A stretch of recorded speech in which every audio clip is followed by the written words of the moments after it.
Hola a todos, bienvenidos de nuevo. Hoy vamos a aprender cómo iluminar vuestra fotografía en una exposición, es decir, cómo iluminar vuestra exposición, que lo vamos a plantear como si fuera casi una fotografía de producto. Sabéis que soy un férreo defensor de que las fotografías deben imprimirse, deben compartirse, contar historias está para eso, para compartirlas, y que es parte no solamente de la vida de la fotografía, sino del propio fotógrafo. Es una idea que siempre planteo en todas mis conferencias, tutoriales, vídeos, y por eso tenemos un montón de vídeos sobre qué materiales debemos utilizar, por qué, que también lo vamos a ver. Bien, cuando planteamos hacer una exposición de fotografía, no debemos olvidar todo ese universo que va alrededor de la fotografía, que no es la fotografía en sí. Por ejemplo, ver nuestro trabajo impreso es muy importante, pero tenemos que tener en cuenta los detalles. Por ejemplo, el lugar donde vamos a realizar esa exposición, porque las dimensiones de ese local, de esa galería, sea cual sea el entorno donde se va a exponer ese trabajo, va a limitar o va a dar vida al, por ejemplo, el tamaño de la obra. Si es una habitación pequeña, nuestras fotografías no podrán ser en un gran formato, y al contrario, ¿verdad? Los materiales son algo también muy importante. Si utilizamos materiales que sean muy reflectantes, ¿vamos a poder iluminarla como queremos o no? ¿Vamos a utilizar papeles de brillo o mate?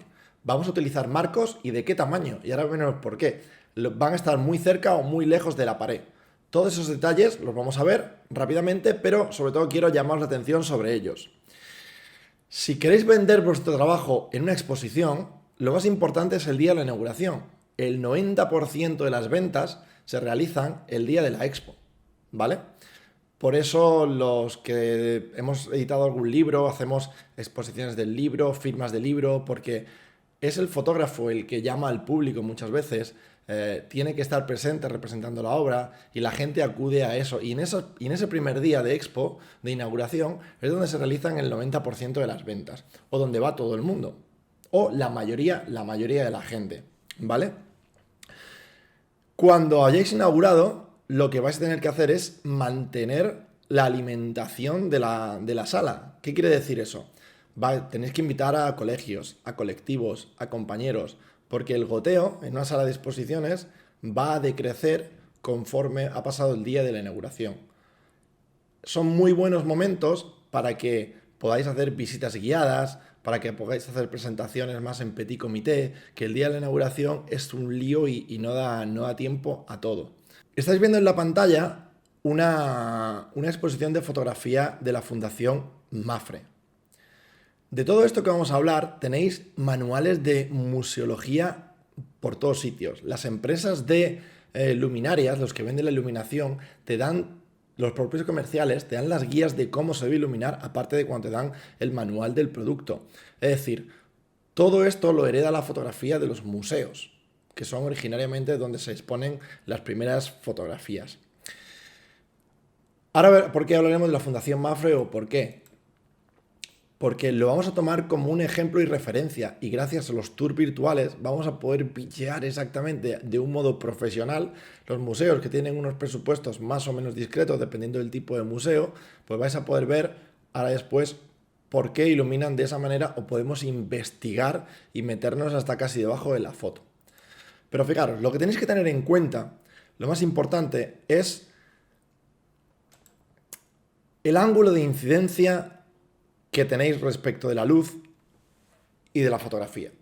Normalmente el ángulo óptimo de incidencia van a ser unos 30 grados. Vais a tener en cuenta que una luz puntual, estamos hablando exactamente que en los mismos casos de dramatización o benevolencia de la iluminación que en otro producto.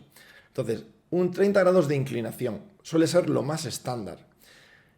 Una luz puntual os va a dar que se cree una atmósfera más dramática sobre la fotografía, porque va a eliminar donde está colgada, donde está expuesta. Da la sensación de que la fotografía tiene luz propia, y eso suele gustar mucho porque además centra la atención. Normalmente la obra la vais a poner a una altura de la mitad de la obra, a la altura de los ojos. Pero yo os diría que os saltáis esa regla y que la pongáis un poco más baja. ¿Por qué? Porque nadie piensa en cuando se hace una exposición que vaya alguien con alguna minusvalía, alguien en silla de ruedas, que vayan los niños. Para mí es muy importante que mi obra sea accesible a todo el mundo. Entonces siempre pongo las fotografías un poco más bajas pensando precisamente en ese público, que seguramente no es el mayoritario, pero no tiene menos importancia. Y creo que hay que pensar mucho en ese tipo de detalles. ¿Qué ocurre si ponemos la luz muy separada de la pared o muy separada de la obra? Que cuando alguien se vaya a acercar a ver la fotografía, su propia sombra va a proyectar sobre la foto y va a fastidiar la experiencia de la visión, ¿no? Así que tened cuidado la distancia y el ángulo donde situáis esa iluminación. Tened en cuenta que si utilizáis una iluminación mucho más abierta, conforme que tenga más uniformidad respecto a la obra de la pared, vais a dar una sensación, efectivamente, de conjunto pared más objeto. Así que es importante. Da una sensación de homogeneidad en el espacio. Si tenéis elementos como cristales, algo que refleja mucho, pues lo que os recomiendo es que sean luces laterales. Y además, tener cuidado de que si están en medio, que no estén en medio, que estén siempre lo normal. Si la gente va a estar circulando, es que estén colgadas del techo. Es lo más normal. Pero de nuevo, cuidado con la proyección de la sombra sobre el observador. Vamos a ver ejemplos y cómo podéis vosotros empezar a investigar cómo se hacen estas cosas, pero además casi a la carta. Porque si tenéis un museo que os guste, una National Gallery, un MoMA, cualquiera, gracias a las visitas virtuales que la mayoría de museos y de galerías tienen, vosotros podéis perfectamente bichear cómo se monta toda la luminaria y toda la iluminación y hasta la idea de una expo. Por ejemplo, la Fundación Mafre, hace ya mucho tiempo, yo la descubrí cuando tenía, por ejemplo, exposiciones sobre Cartier-Bresson y su fotografía. En esta podéis ver perfectamente, podéis hacer zoom, sobre la imagen, podéis ver las obras, podéis elegir las salas, podéis caminar, pero es que además, como es 360, yo puedo mirar al techo. Puedo ver cómo están colocadas, qué ángulo tienen, cuántas son, cuántas bombillas o cuánta luminaria por cuadro. Puedo cambiar de sala, girar y ver, fijaros. ¿Por qué os decía el marco de la fotografía? Pues tened en cuenta, fijaros, este marco hace muchísima sombra.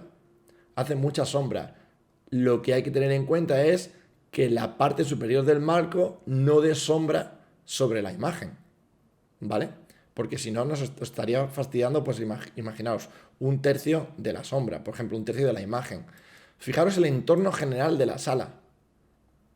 Casi el centro de la sala está oscuro. ¿Por qué? Porque tienes puntos de luz sobre el texto y las fotografías para darle importancia a la obra y no al entorno.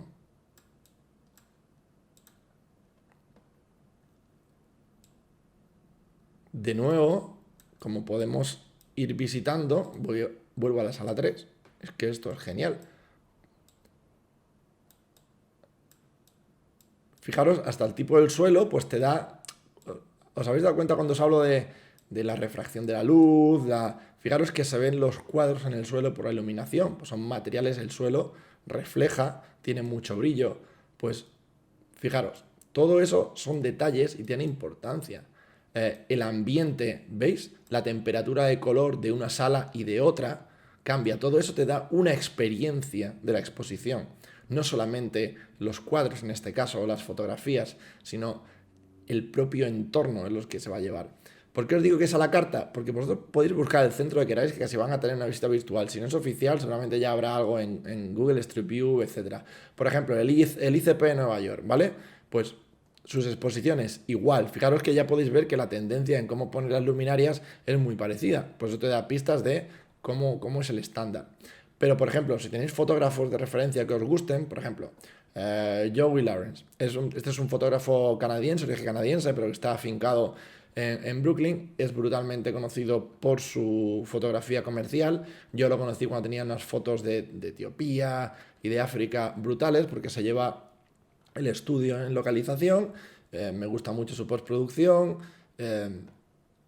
y, por ejemplo, en una de sus exposiciones, pues te la cuenta, cómo la monta y las fotografías del evento en su blog.